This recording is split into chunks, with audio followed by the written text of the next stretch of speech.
Bonjour à tous, bienvenue à notre webinaire donc sur les pénuries, difficultés d'approvisionnement. Alors excusez-moi, c'est reparti. Sur tout ce qui est difficultés d'approvisionnement, hausse des prix, qu'est-ce que vous pouvez faire? Donc ce webinaire est organisé par Cap Industrie.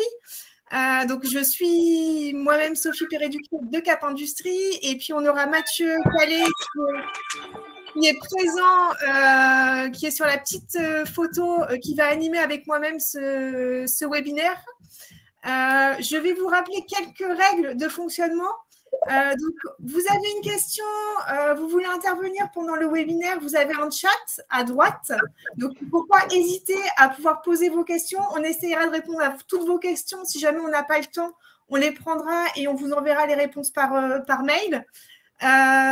Bienveillance et écoute sont les maîtres mots au niveau du webinaire. Et puis, ce qui peut être intéressant, c'est qu'on aura un replay du webinaire qui sera disponible juste après la session. Et vous pouvez dès à présent télécharger le support. Donc, en haut à droite, normalement, vous avez un petit icône de téléchargement du support.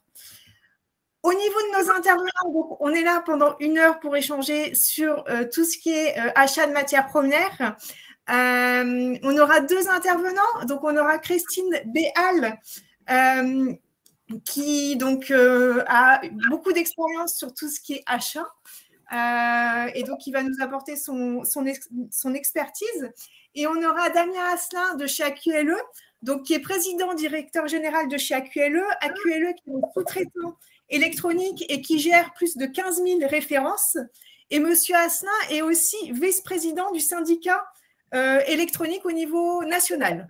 Donc voilà, je vais laisser tout de suite la parole à Madame Béal qui va démarrer notre webinaire. Voilà, je vous laisse la parole, Madame Béal. Oups, pardon. Pardon, on a cliqué en même temps. Bonjour à toutes et tous. Je vous remercie d'être aussi nombreux aujourd'hui, ce qui malheureusement confirme que ce sujet-là est un sujet d'actualité et qu'il touche énormément d'entreprises et d'organisations. On l'a synthétisé sur 3 formes. Effectivement, on constate dans tous les secteurs, quasiment tous les secteurs d'industrie, de fortes pénuries, que ce soit sur les matières premières, des composants ou des articles de consommation, des articles sur catalogue. Au-delà de ça, vous êtes exposé à des hausses de prix exponentielles quotidiennes, des délais non confirmés, qui peuvent être très longs. Moi, j'ai des cas de délais qui sont annoncés à 364 jours, ce qui est énorme, 364 jours ouvrés, bien sûr. Et dans tout ça, une incertitude due au contexte, que ce soit la Covid ou les virus potentiels, la guerre en Ukraine, et une difficulté donc des entreprises et des organisations à se projeter pour pouvoir essayer de au moins identifier la fin du tunnel. Malheureusement, je crois que le tunnel est encore long et il faut se préparer à ce que ces perturbations de plus en plus inédites, de plus en plus fortes, c'est quelque chose auquel on sera confronté de plus en plus et auquel nous devons nous préparer. Alors, dans cette situation à la limite du supportable, nous, entreprises manufacturières, que pouvons-nous faire? Que devons-nous faire? Comment réagir? Que faire? C'est souvent une question, c'est souvent la recherche de possibilités. Vous êtes là aujourd'hui, c'est probablement pour pouvoir échanger sur ces pistes et c'est ce que nous allons faire aujourd'hui. Alors, juste une petite parenthèse, j'ai voulu mettre cette planche parce que malgré tout, dans l'adversité, il faut noter que je note chez les entrepreneurs ce que vous êtes, une capacité à quand même s'adapter, rebondir, avec toujours la nécessité de rechercher la différenciation. Là, on est évidemment, vous, dans un contexte concurrentiel et l'important face à une situation explosive, difficile, à la limite du supportable, l'important, c'est ce que vous allez mettre en œuvre et qui peut vous permettre de vous différencier. Ne pas agir, ne pas réagir équivaudrait à s'exposer à de la concurrence qui, elle, trouverait, même aussi minime soit-elle, des ressources, et du coup, vous mettrez en situation compétitive inconfortable, à rajouter à la situation actuelle. Donc, nous allons échanger sur quelques clés, quelques méthodes, quelques pistes sur ce que vous pouvez mettre en œuvre. Alors, j'ai appelé ça la méthode sandwich. En fait, c'est une méthode qui va vous faire agir sur plusieurs fronts. Les 2 premiers fronts, c'est bien sûr les clients et les fournisseurs. Au niveau des clients, on a tendance à penser que lorsque vous avez des contrats qui sont signés avec vos clients, ils ne sont plus renégociables. Et je sais que certaines entreprises qui sont peut-être un peu de grandes entreprises risquent d'essayer de profiter de cette situation pour vous dire que ce n'est pas négociable. Il faut savoir que tout contrat peut être négociable à tout moment. Il suffit que l'une des parties, la situation de l'une des parties ait changé, soit dans un contexte plus difficile, et vous pouvez réouvrir le débat. Donc, c'est vrai que la première réaction d'un grand groupe, ça va être de dire qu'ils ne peuvent pas renégocier. Mais je pense que dans ce cas-là, ce que vous avez à faire, c'est surtout au niveau des clients d'insister, de retravailler vos contrats, de les réouvrir. Et également d'être au plus proche de la vision du client. Je pense que tout le monde aujourd'hui connaît les difficultés que les entreprises rencontrent et sont en capacité de pouvoir peut-être flasher avec vous ce qui, dans la relation qui vous concerne avec eux, est le plus important. Malheureusement, à un moment donné, il faut savoir faire des choix et identifier ce qui est critique et ce qui l'est moins. Là encore, ça peut vous demander un petit peu d'effort de persuasion parce que ce n'est pas la première chose qu'ils vont vouloir faire. Ils risquent de vous exposer que non, tout est urgent. Mais on sait bien que quand tout est urgent, plus rien n'est urgent et plus rien n'est aussi important. On vous a mis également le lien au cas où il y aurait vraiment un différend, si vous sentez une non-ouverture à la discussion. Il ne faut pas hésiter à utiliser le médiateur des entreprises. Donc, on vous a mis le lien parce que c'est souvent des facilitateurs qui peuvent vous aider. Et notamment, lorsque vous avez des situations de déséquilibre, ça veut dire que votre client est beaucoup plus gros et beaucoup plus fort que vous. Alors, on a justement, merci Christine, Damien qui peut nous apporter son retour d'expérience là-dessus, puisque je crois, Damien, que tu as déjà utilisé le médiateur des entreprises à plusieurs reprises et tu as également été confronté au respect des termes de ton contrat par tes différents donneurs d'ordre. Tu peux nous en dire un petit peu plus sur ton expérience, s'il te plaît? Oui, d'abord, bonjour à toutes et à tous. Donc, pour reprendre un peu ce qui vient d'être dit, la première chose, je crois, c'est qu'il faut être assez transparent dans des périodes comme ça avec le client. Il faut absolument garder le dialogue. J'ai un retour au niveau de notre syndicat. On a été beaucoup consulté pendant la période Covid sur des entreprises qui avaient refusé de discuter avec les clients. Donc, je pense que de toute façon, refuser la discussion, c'est se mettre face à tout de suite à une situation juridique. Et on sait très bien que les contrats sont là pour sceller normalement un certain nombre de mettre des garde-fous. Mais quand on active certains articles, on va dans une forme de rupture, malheureusement, de relation avec le client. Et je crois qu'on n'a pas intérêt à ça. Alors, d'abord, ce qui est important, c'est de rappeler au client ses enjeux, les enjeux que représente la situation pour lui.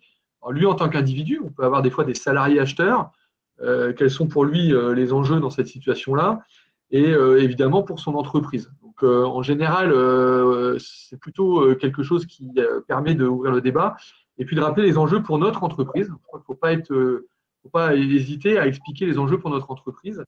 Et une fois de plus, quand on a déjà initié des formes de dialogue assez avérées avec le client, on arrive à rentrer en discussion. Alors, évidemment, le médiateur, je crois que quand tout ça est fait et que le client refuse évidemment toute discussion, là, il faut aller à la médiation sans aucune hésitation. C'est prévu, ça permet d'aller dans le vif du sujet.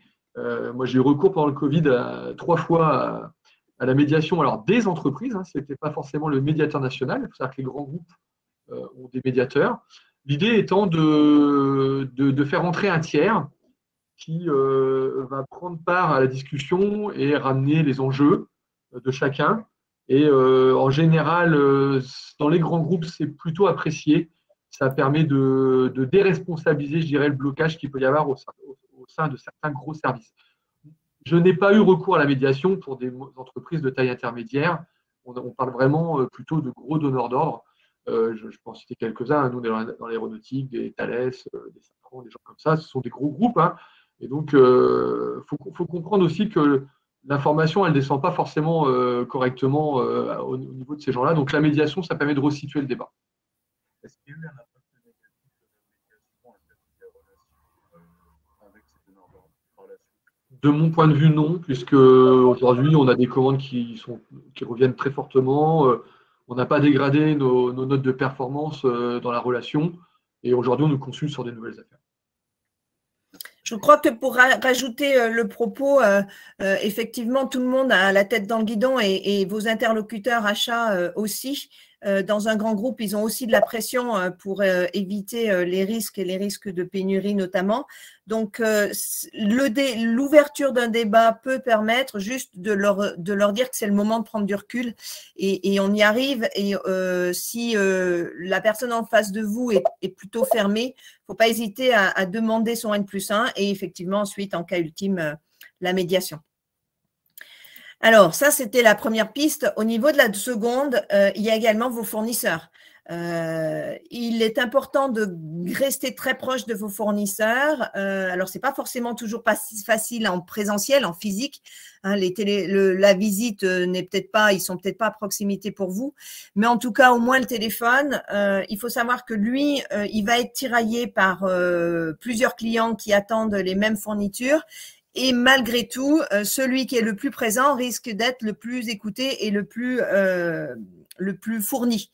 Là aussi, l'écoute est importante. Rester dans l'ouverture. Hein, la relation maître-esclave du client-fournisseur, elle est quand même largement plus au goût du jour.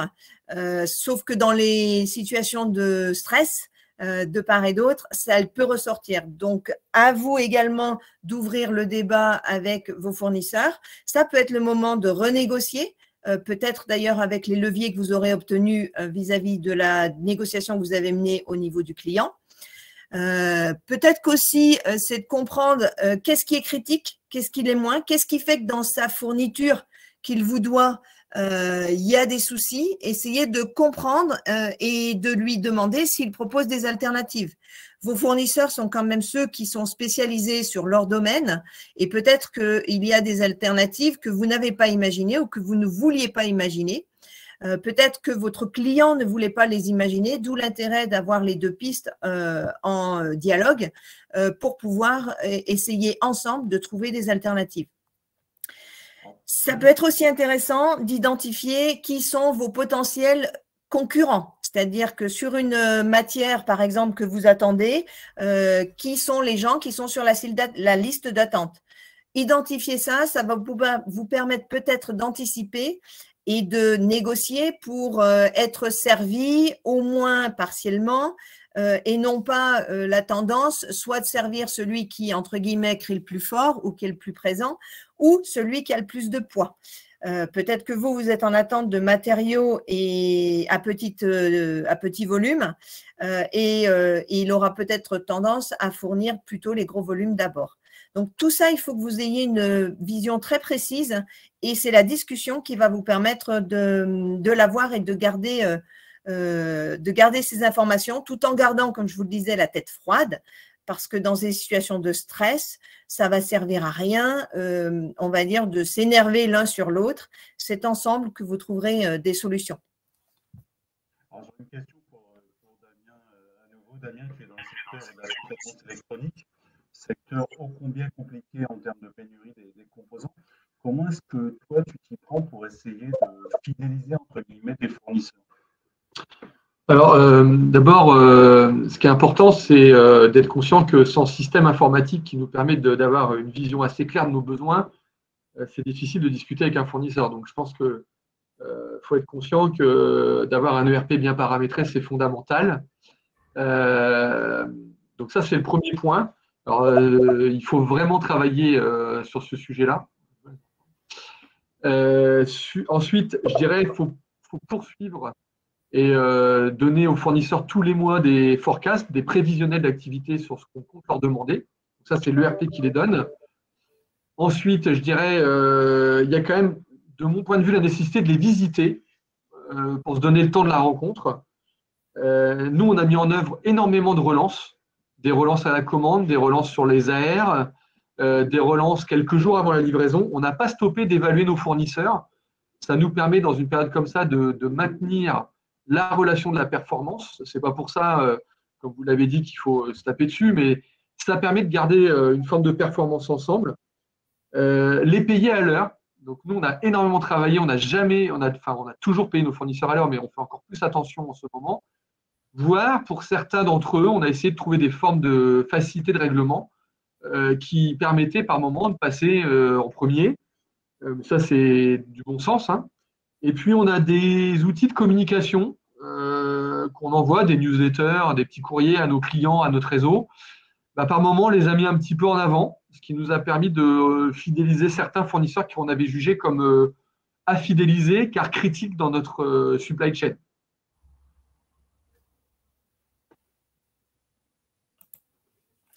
Alors, on vous a mis une petite méthode dans ces discussions que vous avez avec le client ou les fournisseurs.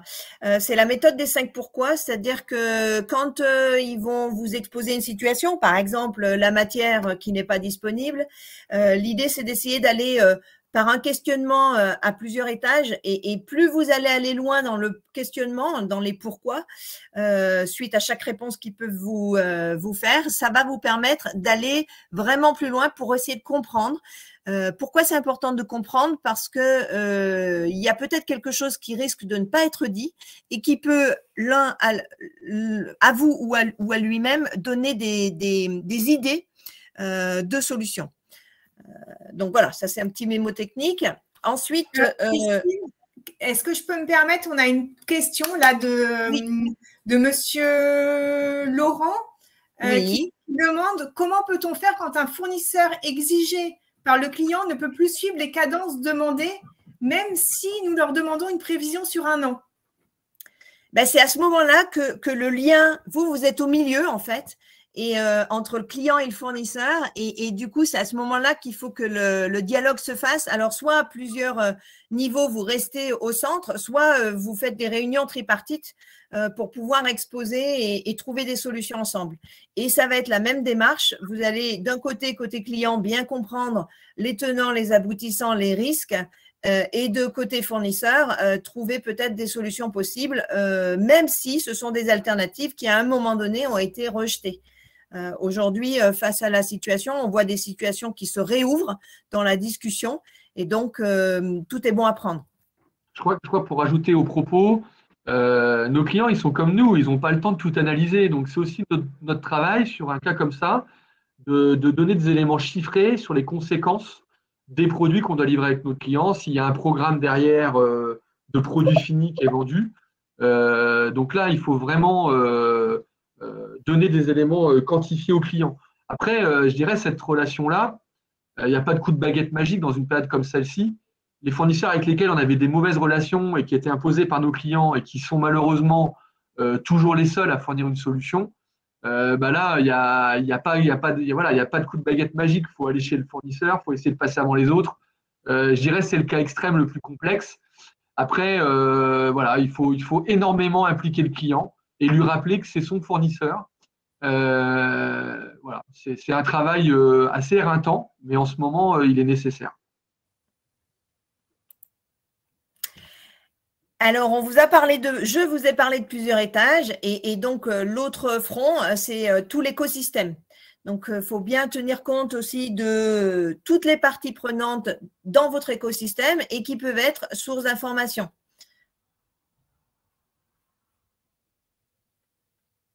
Je passe. Il faut savoir que dans toute discussion et négociation, on identifie 6 leviers de pouvoir. Si ces leviers de pouvoir sont déséquilibrés, hein, ça vous met, pour la personne qui a moins de levier à ce moment-là, ça peut la mettre en situation de faiblesse et du coup, ça peut vous exposer à accepter des situations qui sont dangereuses, en tout cas que vous n'auriez pas acceptées dans un contexte normal. C'est clair qu'aujourd'hui, en termes de choix et de poids, les leviers de pouvoir, ils sont plutôt au profit de vos fournisseurs qui n'ont pas de matière à vous fournir. Il faut donc essayer de jouer sur les autres leviers de pouvoir et notamment l'information, qui est un levier qui me semble important. Pour quelle raison? Ça veut dire qu'il ne faut pas pour tenir pour argent comptant ce qu'on vous dit. Aujourd'hui, un fournisseur qui vous dirait le prix il a augmenté, vous savez bien, tout augmente, d'accord, il a augmenté, mais de combien et pourquoi et quelle raison et quelle est l'évolution? Il ne s'agit pas au passage d'accepter des hausses qui ne seraient pas justifiées, justifiables. Tout ce qu'on vous a mis là sont des personnes, des organisations de votre écosystème, il y en a certainement d'autres d'ailleurs, hein, qui vous permettent de récolter de l'information pour être à ISO, presque à ISO information, et en tout cas pouvoir comprendre les informations que peut vous dire vous donner votre fournisseur. Donc, je ne vais pas les citer dans le détail, mais vous avez également des sites et suivi des indices qui, dans la prochaine planche, vous l'aurez, lorsque vous aurez récupéré les planches, les diapos, vous avez des liens qui vous permettent d'aller trouver des indices sur l'évolution du prix, des matières, de telle et telle donnée qui peut être importante parce que lorsqu'encore une fois, un fournisseur vous annonce une hausse, il faut quand même qu'il vous la documente et qu'il vous l'explicite. À défaut de pouvoir ensuite la négocier, vous aurez au moins gagné en information sur ce qui compose le prix et ça pourra vous servir ultérieurement également. Christine, pardon, Damien souhaiterait répondre à la question de Mathieu. Et aussi peut-être compléter. Alors, d'abord, sur le slide, sur la notion d'indice, d'abord, nous, on a pris une règle d'or qu'on a annoncée à tous nos clients. C'est que sur les hausses de matière dans un marché B2B, on apporte juste une valeur ajoutée sur le passage de la commande et la gestion du fournisseur. Donc, l'augmentation de prix, pour moi, c'est fondamentalement impossible qu'on supporte l'augmentation de prix. Alors, ça va poser des problématiques à notre client qui va devoir réactualiser son prix, mais ça c'est pas possible. Ensuite, je crois que l'indice, il sert d'abord au prétexte dans la discussion. C'est-à-dire que votre client, s'il n'a pas l'écoute, vous lui dites que les indices qui, eux, ont une inertie, donc ils sont absolument décalés avec la réalité du moment, en ce moment. Donc, au moins, si l'indice il monte déjà une évolution à 5%, ça peut déjà ne pas être en dessous de 5%. Donc, il faut utiliser ces indices-là comme déclencheur de la discussion, sachant que ces indices-là sont calculés des fois avec des moyennes mobiles sur 6 mois, 1 an. Donc, ils sont de toute façon déjà faux. Et ça continue à monter en ce moment. Donc, je pense que ça doit apporter une lucidité à la discussion sur l'augmentation. Pour revenir à la question qui était posée tout à l'heure sur le fabricant américain, en fait, on est d'accord. Je pense qu'il faut rediscuter avec ce fournisseur-là. Il ne faut jamais lâcher parce que, en fait, quand ils vous annoncent des délais aussi loin, pour moi, c'est qu'ils ont eux-mêmes des problèmes de vision. Et puis aujourd'hui, on met, nous, énormément de réserves sur les commandes de nos clients. Donc, je crois que dans les offres, il faut énormément mettre de réserves. Par exemple, aujourd'hui, on met qu'on s'engagera à donner un délai de livraison quand l'ensemble du kit matière permettant la fabrication de la pièce sera arrivé. Ensuite, suivant l'engagement de trésorerie, on demande à nos clients de contribuer à la réduction du risque. En fait, notre travail, c'est de dérisquer la situation d'un point de vue de la trésorerie. Donc, nous, on demande à nos clients, quand on estime qu'il y a un risque, parce qu'on nous annonce des délais à 50, on a 80 semaines des fois. 80 semaines, ce n'est pas un délai, c'est juste que le fournisseur, il n'a pas de délai lui-même. Donc, il met ça pour rien risquer. Et puis, dans l'électronique, je peux témoigner, aujourd'hui, on a des fournisseurs qui accusent le délai. Quand on leur demande est-ce que vous livrez bien le 12 de ce mois-ci, ils nous répondent oui, et le 12, ils ne livrent pas. Entre-temps, ils nous disent la pièce n'est plus dispo, elle a augmenté. Donc, ils ne respectent absolument pas le cadre juridique de l'AR. Nous, dans notre profession, on a fait le choix de ne pas aller au clash parce que de toute façon, quasiment tous nos fournisseurs sont comme ça. Nous, on a 220 fournisseurs. On essaie d'acheter dans les 4 coins du monde des composants. Malheureusement, ce n'est pas la forme juridique qui résout en ce moment nos problématiques. Donc, dérisquer avec le client, l'impliquer, mettre des réserves, et puis derrière, solliciter le fournisseur le plus possible. Voilà, il n'y a pas d'autre réponse, malheureusement. Donc, si vous avez quelques liens, et après, je pense que vous pouvez tout à fait vous tourner vers vos organisations professionnelles qui ont très probablement d'autres pistes à vous donner au cas par cas et spécifiques à votre métier ou votre secteur. On voulait faire un petit focus sur les formules de révision de prix. La formule de révision de prix, c'est quelque chose qui est plutôt bien utilisé dans les marchés publics. Moins dans le privé. Et c'est souvent pour des petites entreprises quelque chose qui fait un peu peur, qui rebute parce que c'est des formules mathématiques dont on ne comprend rien. Alors, quand on se met un petit peu à creuser, finalement, on se rend compte que ce n'est effectivement qu'une formule mathématique qui fait appel à des indices. Lorsque vous avez P, PO par exemple, ou M, MO, et ça vous donne ces explications, elles sont facilement trouvables. Alors, je vous ai mis également un site où vous pourrez avoir des explications sur les formules de révision de prix. En tout cas, c'est le moment aussi de pouvoir, par rapport à ce que disait Damien Asselin, acter que les prix suivent un certain nombre d'évolutions, parce qu'il y a beaucoup de matière dans le produit que vous faites et que ce matériau, il est en train d'évoluer de façon exponentielle. Donc, vous pouvez à un instant T pouvoir réintroduire dans vos contrats des formules de révision de prix. Ça vous assure au moins d'avoir une certaine dynamique qui va s'instaurer, se mettre en place lorsqu'il arrive des situations un petit peu inédites comme on vit aujourd'hui. Alors, bien, tu voulais apporter quelques compléments? Ouais, pas grand-chose parce que tout est globalement bien précisé dans la diapo.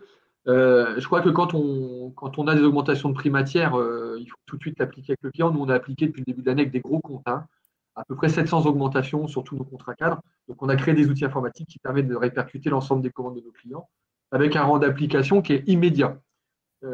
Pour ce qui est de la main-d'œuvre, c'est plus délicat. On a, nous, des indices de révision. On est sorti du cadre, clairement, dans certaines augmentations. Dans ces cas-là, il faut le dénoncer en faisant tout simplement un mail qui explique qu'on est sorti du cadre. D'abord, l'appliquer dans les nouvelles offres, ça, c'est indispensable. Donc, il ne faut vraiment pas croire qu'on ne peut pas réaugmenter. Nous, on a augmenté déjà depuis le début de l'année 3 fois nos taux horaires sur certains ateliers de l'entreprise liés à des augmentations de main-d'œuvre et d'énergie qui étaient directement liées. Et une fois de plus, il faut jouer la transparence avec le client. Je pense qu'il faut vraiment expliquer. On n'est pas en train de détailler nos comptes d'exploitation, mais on en donne une partie quand même en éclairage. Après la date d'application, parce que on peut discuter pendant un an et demi, on a des spécialistes. Il faut tout simplement acter que le mail de dénonciation, je dirais, de cette augmentation qui est nécessaire, acte le fait qu'à cette date, il y a une problématique de gestion. Alors, il ne faut pas être des opportunistes. Je pense que c'est ce qu'il faut revendiquer avec nos clients. Il faut vraiment aller vers eux quand c'est nécessaire. Voilà. Pour la main-d'œuvre, c'est très compliqué. Dans notre syndicat national, on en parle très souvent entre adhérents. On est partagé entre l'idée de faire peur, de se mettre en concurrence. Donc, on échange beaucoup sur les postes de charge qui sont réellement augmentés. On essaie de se donner des repères entre nous sur l'énergie, sur le transport, sur les salaires, qui nous permettent de dire est-ce que je suis décalé ou pas avec les autres. Voilà. Alors, ça fait une bonne transition sur la diapo suivante. En fait, dans l'écosystème, on entend aussi par écosystème, au-delà de vos organisations syndicales, professionnelles, Cap Industrie, la FIM par exemple, il y a aussi tous vos pairs. C'est ce qu'on fait aujourd'hui. Vous êtes tous des entrepreneurs, chefs d'entreprise qui intervenez dans un secteur particulier. Potentiellement, tous les autres chefs d'entreprise sont des sources d'information, qu'ils soient dans le secteur ou pas, parce qu'il y a des pratiques où il y a des domaines qui sont très généralistes. Quand on parle de main-d'œuvre, par exemple, tout le monde a la même situation. Donc, échanger avec votre pair, d'autres industriels peut également, sur d'autres, l'intérêt de le faire hors secteur, c'est que ça peut vous donner des pistes sur un marché qui était moins connu et qui peut-être est connexe, ou en tout cas qui peut être utilisé dans votre spécificité, dans votre secteur. Il y a également les confrères. C'est vrai que les concurrents on n'aime pas forcément échanger énormément avec eux. Dans ce contexte, les confrères peuvent être également source d'informations et source d'idées. Moi, j'ai vu des concurrences groupées pour mutualiser et avoir plus de poids vis-à-vis d'un fournisseur où effectivement ils étaient dans une situation en situation déséquilibrée vis-à-vis du fournisseur qui avait énormément de poids. C'est souvent le cas des fournisseurs de matières premières.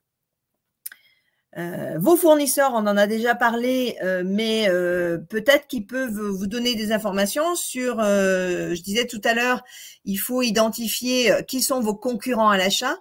Ces fameux concurrents, on ne sait pas, on n'est pas à l'abri d'un coup de chance, peuvent également avoir, j'ai moi, des entreprises qui me disent qu'ils ont des stocks morts. Peut-être que ces stocks morts ne sont pas morts pour tout le monde. Alors ça, c'est un petit peu chercher une aiguille dans une botte de foin, je vous l'accorde, mais en tout cas, ça pousse à l'ouverture et l'échange et la discussion. Alors, voilà. Par ailleurs, il y a beaucoup d'aides qui actuellement sont mises en œuvre par l'État et qui peuvent être pertinentes pour vous dans cette recherche. Il y en a qui sont plus faciles à mettre en œuvre. Je pense que souvent, ce qui est mis en avant comme frein, c'est voilà, que c'est trop compliqué. Il n'empêche que les pouvoirs publics ont mis en place des aides qui peuvent être facilement activables avec le bon support et le bon soutien.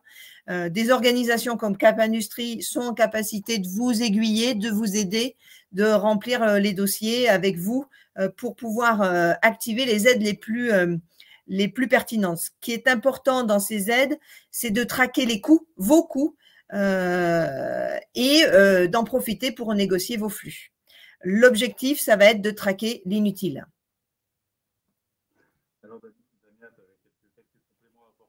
Alors, sur les confrères, en fait, moi, j'ai appelé quelques confrères pour lesquels on avait les mêmes clients. Et on a convenu, comme on s'entendait bien, évidemment, qu'on pouvait se permettre, sur certaines problématiques qui bloquaient des grosses commandes, d'essayer de voir si l'autre pouvait rendre service sur son stock dans la mesure où c'était possible. On n'avait pas fait avant et ça a marché 2-3 fois. Voilà. Pour les fournisseurs, n'oubliez pas que vos syndicats professionnels peuvent avoir des entrées à haut niveau chez certains fournisseurs. Et ça marche très très bien. C'est le petit coup de fil pour dire qu'il y a une entreprise qui est dans une grosse galère et qui pourrait être débrouillée si on avait un bon interlocuteur. On a aussi, nous, eu l'idée, enfin, on en a parlé avec quelques confrères, certains l'ont fait, on est allé sur LinkedIn chercher des contacts chez les fournisseurs et parfois on a trouvé des copains de promo. Donc ça marche sur les fournisseurs français, évidemment étrangers un peu moins, et ça a permis d'avoir une autre entrée.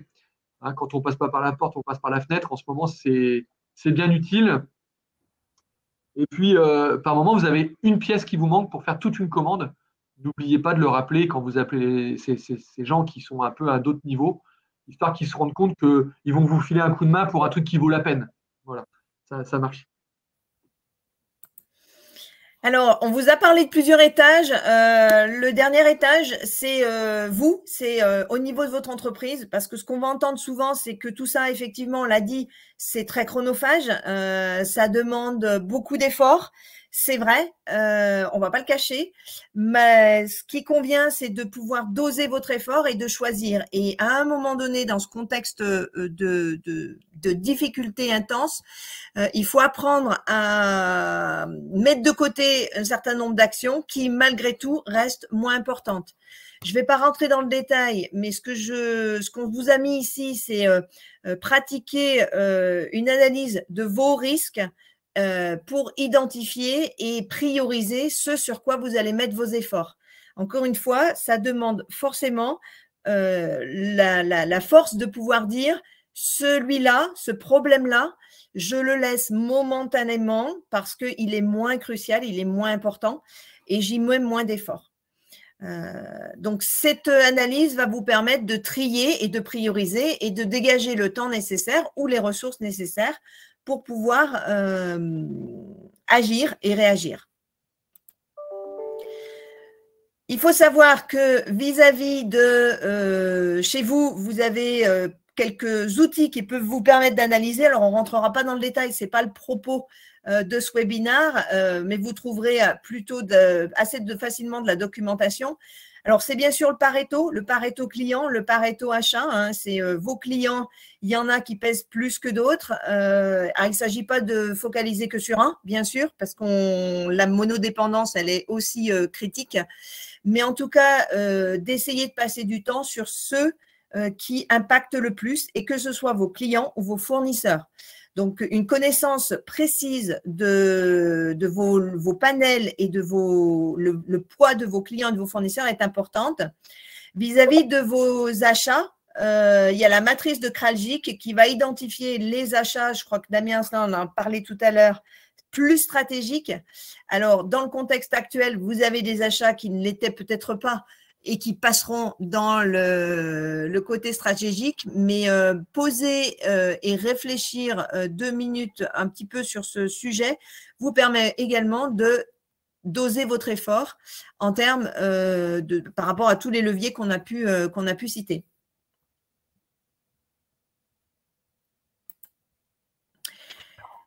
Christine, oui.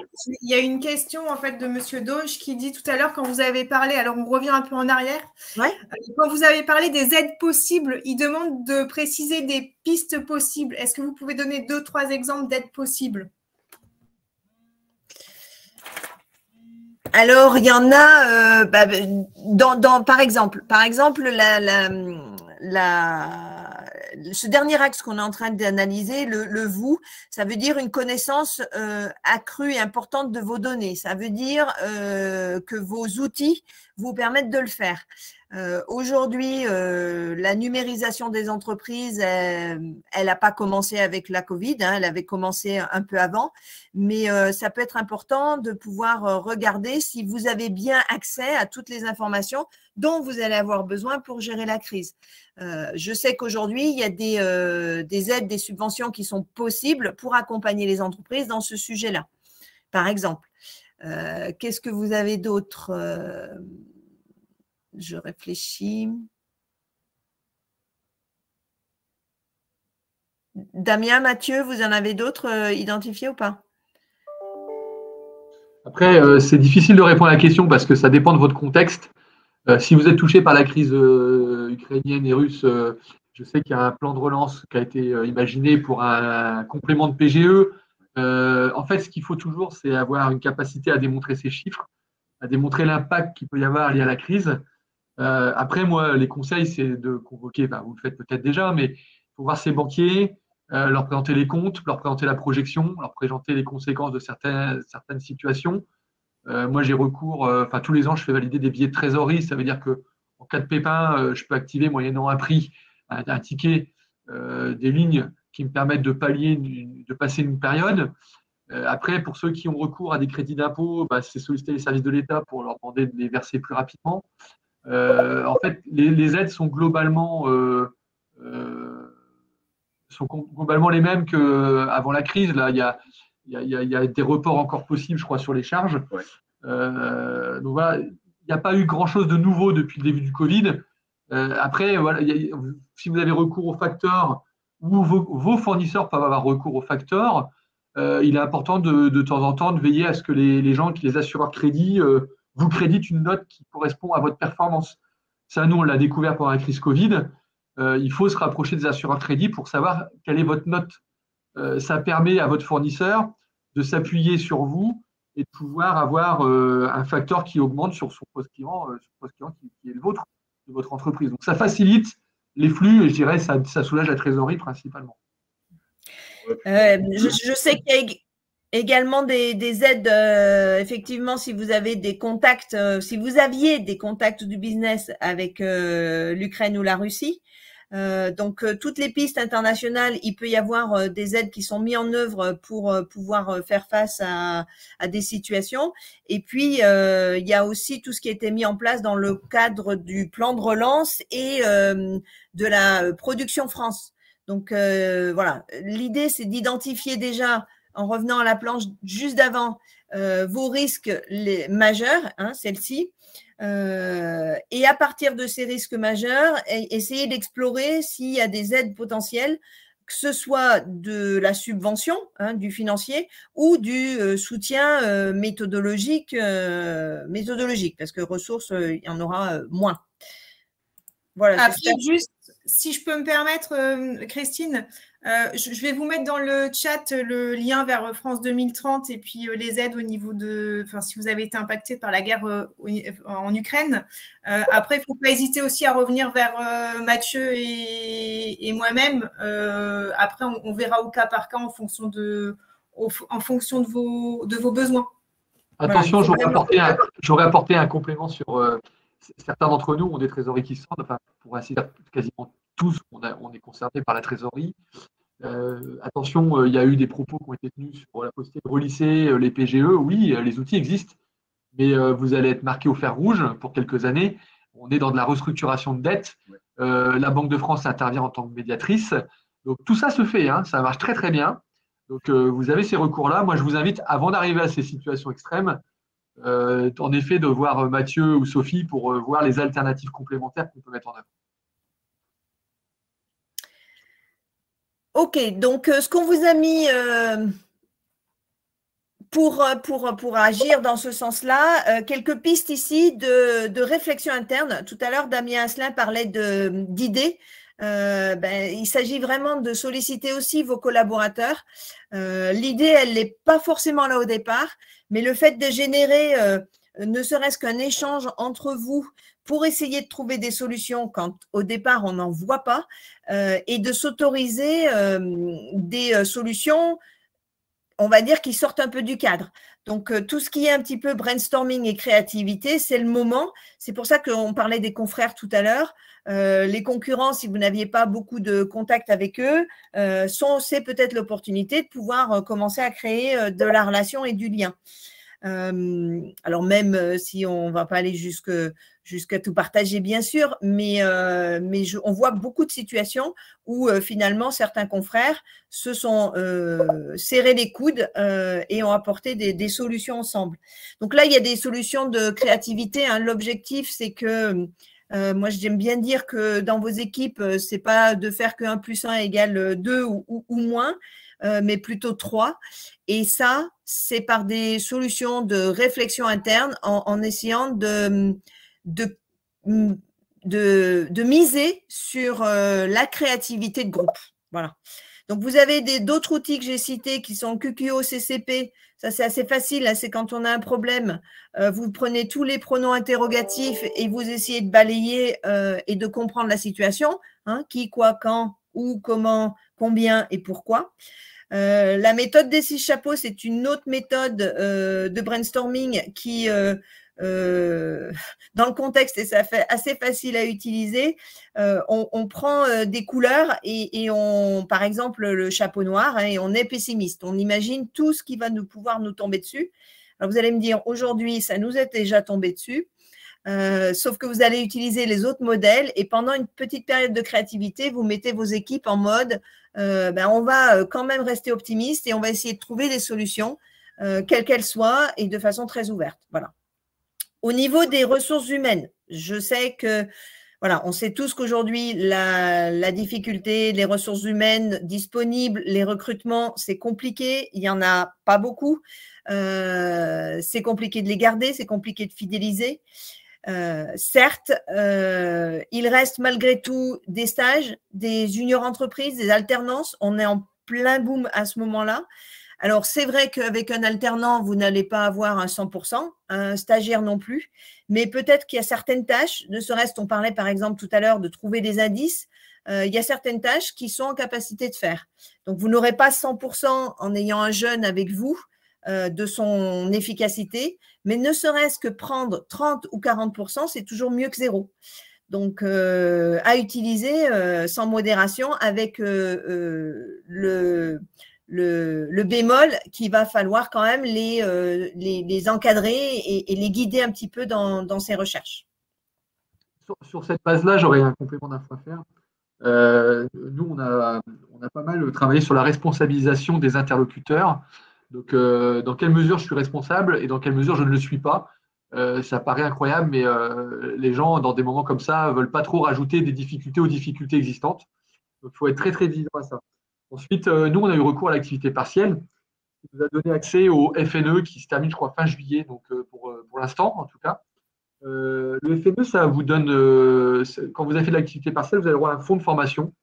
Et nous, on a eu recours à la formation théorique, certes, pour certains interlocuteurs, pour les spécialiser, mais on a eu aussi recours à la formation terrain, parce qu'on est éligible à cette formation-là. Et on a, nous, une coach qui nous accompagne, clairement, et qui va venir aider les collaborateurs à reprendre leur souffle, à leur montrer les limites de leur travail, à montrer l'intérêt de communiquer avec les autres, leurs difficultés. Et ça a énormément servi parce que les gens s'essoufflaient clairement au quotidien. Et c'est des périodes anxiogènes et on a à peine fini un sujet que le lendemain, on en a un nouveau. Donc ces gens-là viennent un petit peu, je dirais, prendre du recul, faire une pause, un break dans la période actuelle. Donc n'hésitez pas. Mais c'est vrai que c'est jusqu'à fin juillet, c'est ce qu'on se disait avec Mathieu. Pour l'instant. Alors effectivement, ça rebondit bien sur la diapo suivante, qui est malgré tout dans ce contexte, il faut avoir conscience que les ressources sont sous pression.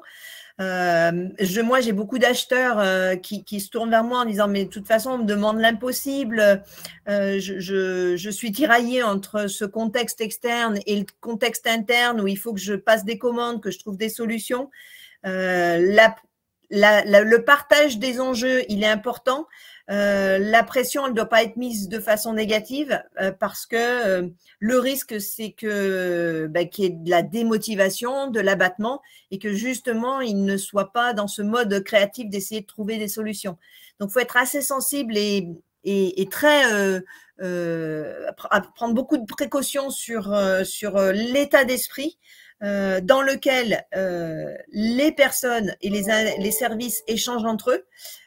Pour que la pression, elle soit vraiment positive face à des criticités, des enjeux qui sont partagés, peut-être des impossibilités. À un moment donné, on ne peut pas non plus tout faire d'une baguette magique, faire en sorte que ça change, et les soutenir, c'est ce que disait Damien, être là pour éviter à un moment donné l'effet cocotte-minute, qui serait contre-productif pour vous, puisqu'à un moment donné, si vos ressources sont en arrêt et se démotivent, vous risquez de les perdre à plus ou moins long terme. Alors, Damien, je sais pas, je crois que tu as modifié ton organisation du quotidien pour faire face à ce contexte bien particulier en créant vraiment un groupe au niveau de ton quotidien. Oui, on a mis en place alors d'abord, tous les gens de l'atelier ont accès au portefeuille de manière très détaillée, comme on ne leur a jamais donné accès avant, en ayant fléché vraiment les commandes conséquentes, parce que l'idée, c'est quand même de régénérer de la trésorerie dans notre quotidien. Donc, on a essayé de prioriser. Et ensuite, pour reporter une commande, on a créé une commission de report de portefeuille de commandes, puisque on est tous confrontés à ça, on doit reporter un certain nombre de commandes. L'idée, c'est de déresponsabiliser, je dirais, la seule personne qui gère le portefeuille et de responsabiliser plutôt le groupe en disant est-ce que cette commande, on est d'accord commercialement, en fournisseur, en trésorerie ou quoi, qu'il n'y a vraiment pas d'autre alternative que de la reporter. L'idée, c'est vraiment, une fois de plus, de convenir ensemble de quelle part d'action j'ai, moi, dans la réussite du chiffre d'affaires et de la livraison. Et est-ce que vraiment on a utilisé tous les ressorts possibles? On fait intervenir notre responsable compta RH qui n'est absolument pas dans le quotidien de nos problématiques d'atelier. Eh bien, très souvent, en tant que candide, il amène des lectures nouvelles à nos problématiques. Voilà, donc on a créé ce système-là. Ces organisations de crise, elles peuvent également, ce qu'on vous disait plus tôt, elles peuvent être également mises en place avec vos clients ou vos fournisseurs. Si ce n'est pas du quotidien, parfois ça peut le justifier. Ça peut être très rapide, hein, on n'est pas dans de la réunionnite, mais faire un petit point de situation rapide là où les enjeux sont majeurs, ça peut vous aider à capter des informations ou des leviers possibles par la suite. Alors, j'ai une question, je ne sais pas qui elle a abordé, mais c'est Damien ou Christine, vous avez parlé d'un dispositif pour coaching aide psychologique. Et on me demande ce que c'est comme dispositif. C'est moi, en fait, ce n'est pas un dispositif d'aide coaching, c'est le dispositif FNE, c'est le Fonds national pour l'aide à l'emploi. Donc, c'est quand on fait de l'activité partielle, on a recours à ces aides d'État qui payent clairement les formations. Et il se trouve que moi, dans les formations que j'ai demandé un coaching de terrain dans lequel il y a une vraie trame pédagogique, hein. L'idée, c'est quand même de travailler sur des vrais fondamentaux du management ou de la posture.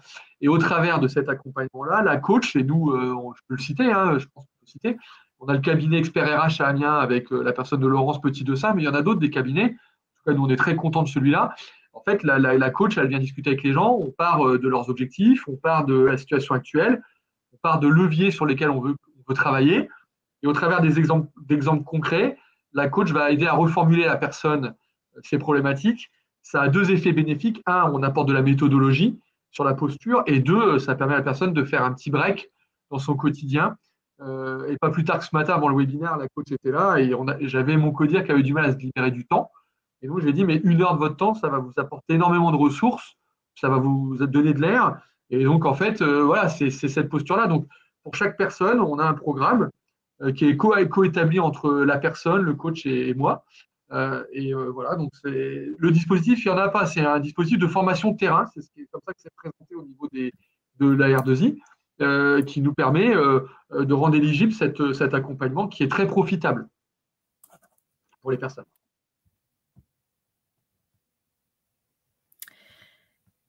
Alors, cette planche, c'est effectivement pour rappeler que les données, vos criticités, vos enjeux, il est bon d'en avoir une vision très fine, par exemple de savoir en trésorerie, en BFR, là où vous en êtes, combien de temps vous pouvez tenir face à une situation particulière.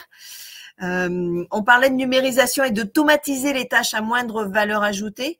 C'est vrai que bon, on est souvent pris par une multitude de tâches. Il y en a certaines qui peuvent être automatisées par la numérisation. C'est pas quelque chose qui est forcément très lisible au départ, mais ces tâches à moindre valeur ajoutée, elles visent à vous dégager du temps là où vous et vos collaborateurs avez le plus à faire. Ça s'explique aujourd'hui, enfin c'est encore plus essentiel aujourd'hui. Mais c'est quelque chose qui peut servir de façon complètement structurelle dans tous les temps, parce qu'aujourd'hui, on voit bien que tout le monde, tous les collaborateurs, toutes les entreprises ont des to-do list à rallonge. Et simplement, c'est souvent les tâches les moins impactantes qui vont prendre le plus de temps et qui prennent le temps essentiel de vos équipes. Petit dernier, on a parlé des clients, c'est vrai que on l'a pas mentionné au départ. C'est aussi le moment d'aller les solliciter en termes de trésorerie pour négocier des acomptes. Ne pas hésiter à le faire parce qu'encore une fois, eux, ils n'ont rien à faire d'un fournisseur mort. Vous ne leur apportez rien, vous ne répondez pas à leur risque, à leur priorité qui est de sécuriser leurs approvisionnements. Donc, ne pas hésiter à être transparent, ce qu'on disait un petit peu en introduction, avec vos clients et solliciter leur aide aussi financière par le jeu des acomptes. Donc là, sur ce point-là, j'aurais 2-3 expériences à vous donner. Sur l'acompte, nous, on l'a fait. Attention, il ne faut pas demander des petits acomptes parce que c'est quand même une manip comptable qui peut ne pas toujours être aisée chez tout le monde. L'acompte, ce n'est pas de la facturation, donc ce n'est pas traité pareil. Il faut que ce soit des sommes qui soient représentatives pour votre client et pour vous. Donc, tout dépend de ce que on peut appeler représentatif, mais il y aura de l'écoute, mais il ne faut pas demander systématiquement un acompte si on a des petites commandes. Après, ce qu'on fait nous aussi, on le fait dans notre métier, c'est que par moment, quand la commande va durer, qu'il y a un dernier composant qui manque, qui vient à arriver tardivement, on convient avec le client que dans une certaine limite, quand le kit partiel est arrivé, il le paye. Donc, on leur fait une facturation du kit matière. Ce n'est pas de la compte, mais ça permet de rester dans un cycle de trésorerie avec la LME qui reste raisonnable. Voilà, donc c'est toujours pareil, c'est de minimiser l'augmentation du BFR. Voilà, on arrive à la conclusion de ce webinaire. On aura des questions. Si vous avez d'autres questions, on sera heureux d'y répondre. En synthèse, je dirais presque qu'on est dans un effort accru de communication, que ce soit avec vos fournisseurs, vos clients. Pour cela, une bonne dose d'information vis-à-vis de vos systèmes d'information et vos données, qu'elles soient internes ou externes. Et un peu de contractualisation, ou en tout cas réouvrir les débats au niveau de la contractualisation des clauses et des engagements réciproques entre clients et fournisseurs. Adaptez votre organisation avec une organisation de crise, management à intervalles courts, ce qu'on disait tout à l'heure, hein, il vaut mieux utiliser beaucoup des réunions régulières, que ce soit avec l'externe ou avec l'interne, mais par contre très ciblées et très rapides. Et avec bien sûr une implication forte de la direction. Sur ce point-là, pour l'avoir expérimenté, on peut voir des limites dans l'escalation de nos équipes pour venir nous chercher, pour qu'on appelle le responsable, le dirigeant, le client suivant. Donc, je pense qu'il faut vraiment rappeler que l'escalation, c'est vraiment fondamental. Moi, je me suis rendu compte qu'en prenant mes collaborateurs dans mon bureau, de temps en temps, à une réunion informelle qui n'est pas prévue de 10 minutes, on prend un café, on essaie de discuter de leurs problématiques et de donner du sens au fait qu'ils viennent nous chercher.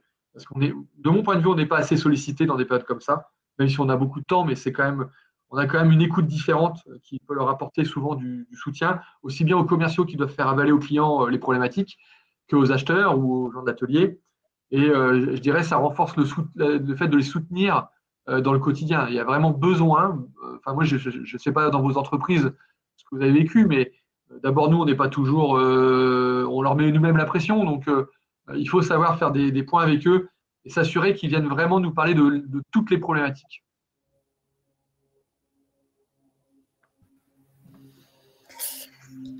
Merci à nos intervenants, donc merci à Christine et à Damien pour leur témoignage.